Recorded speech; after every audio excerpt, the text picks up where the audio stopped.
This is Sprawl, a cyberpunk boomer movement shooter from Maith, a two-person studio, and Rogue Games. Sprawl felt like it combined so effectively the feel and vibe of early boomer shooters with a more modern control system and gameplay loop. It clearly harkens back to games like Doom 2016, as well as like the movement systems of something like a Titanfall or similar modern movement shooters, and following in the same vein as like an Ultra Kill. This combination comes through so effectively in a game that just feels really, really good. The environments of Sprawl feel referential to many early cyberpunk environments, things like Neuromancer, 80s and 90s anime. There's clear Ghost in the Shell and Akira references as inspiration to what this game became. And it's clear that the developers have an affection for that source material that really comes through so satisfyingly in the world that they've built. The bullet time used in Sprawl, alongside the really amazing sound design and movement feel, creates an experience that feels very satisfying to play and makes you just feel really cool. When you're moving through a level and wall running, jumping, leaping over enemies, you feel like you're doing backflips while shooting in slow motion. It has that feeling from early Max Payne games that truly just changed the paradigm of how we treat things like bullet time. You feel like you're in a Matrix movie. You feel like you're some sort of like unkillable cyberpunk shooting machine. I struggled a little bit early on in Sprawl with getting a handle on its movement and its shooting. But I can show you the exact moment where it clicked.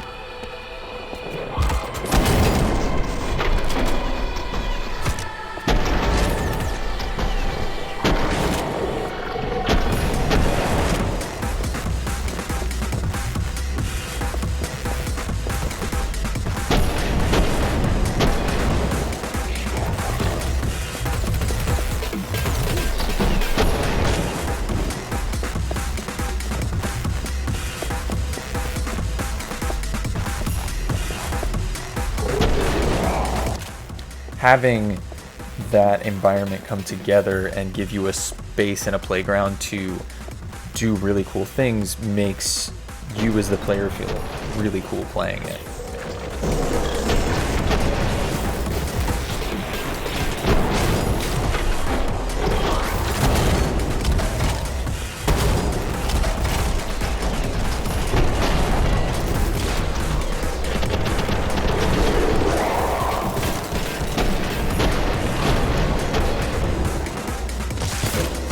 I'm gonna just let this gameplay play through to speak for itself, but I want to talk about some of the storyline and the process of this game overall. Sprawl's storyline is spread out and engaged with through, in a minimalist way, through the voice lines and actions that are taken throughout the game, and then is conveyed further through QR codes that are scattered throughout the levels that you play through.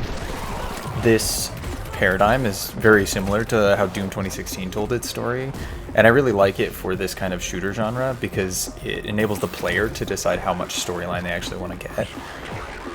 With that storyline playing out, there is obviously like a really good influence from a lot of core cyberpunk properties that you can feel and are good enough to get you through kind of the storyline process.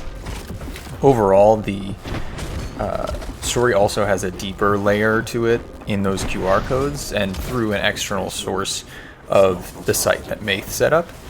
Some people may not like the way that Maith has chosen to spread out that story onto secondary platforms where you kind of have to scan these QR codes, but I really liked it. I felt like it created an immersive environment that you kind of engage with as a player, and not just as, you know, through the game directly. And if you didn't want to play the story and you just wanted to feel how good the shooting went and how cool it felt to jump through the like across the walls and move through the environments, then that's something that you can do as well. The storyline overall, I think, took me maybe 6 or so hours to play through, so it's not a super long game. I think I beat it in about a weekend. It's a nice, kind of contained experience that gives you a spread of their environments and enough enemies and progression to feel pretty good about the process. The sound design in this game is just exceptional. It really shows the love and care for the music and the gun sounds that were added to this game. Every gun sounds fantastic. They pretty much all feel fantastic, and they all have their own space in the gameplay loop that feels well carved out. Some of the enemies are a little bit less intelligent than others, but overall they create like a nice tapestry. I liked the diversity of the environments that are in this game. I felt like they hit a couple different kind of tones throughout the sort of 3 main acts of the storyline. I think I'll probably return to it at some point, just to play it again because it does feel so good. And there's also a horde mode that sort of gives you continuous waves of enemies where you can sort of just like live in that soundscape that Carlos or Rebel created in his music and in the sound design for this game, that I think really is just a nice space to be in. I think it'd be great as like a game that you can just kind of pick up when you just want to kill a little bit of time. I'll leave you with just a couple clips of some of the better moments that I had playing this game. So if you're a fan of Cyberpunk and you're looking for something fun that you can just kind of pick up, play through, get a nice little experience, I think this game really satisfies that result. Overall, I think they ended up with something like 500 some reviews on Steam. So if you like this game and you think it strikes the right chord for you, I think you should definitely give it a review. I think it definitely deserves more attention than it's gotten thus far. They're also very active on their Discord. There's some folks on there that have been trying to unpack the deeper story. So if that is something that's engaging to you, then I think that's probably worth your time. I definitely think this is like an unsung hero of its current genre, and I think it's worth picking up. I really think it's a cool game, and I've only shown a small slice overall of what this game has to offer in total. So I think you'll really get a lot out of it if you pick it up yourself and give it a playthrough. If you end up picking up this game, let me know in the comments what you think. I'd love to hear feedback from the community, and in particular if you really enjoy it, make sure to give them, the developers, some props, give them a follow, add a review to the game. If you like what I've put together here and you want to see more indie games that you might have missed or might not have gotten the attention that they deserve, definitely give me a like on this video, subscribe to the channel. I'll be hoping to promote more of these games that I think went overlooked or underrepresented overall. There's so many good indie games out there that are worth your attention. Thanks for watching, and I hope to see you all in the next one.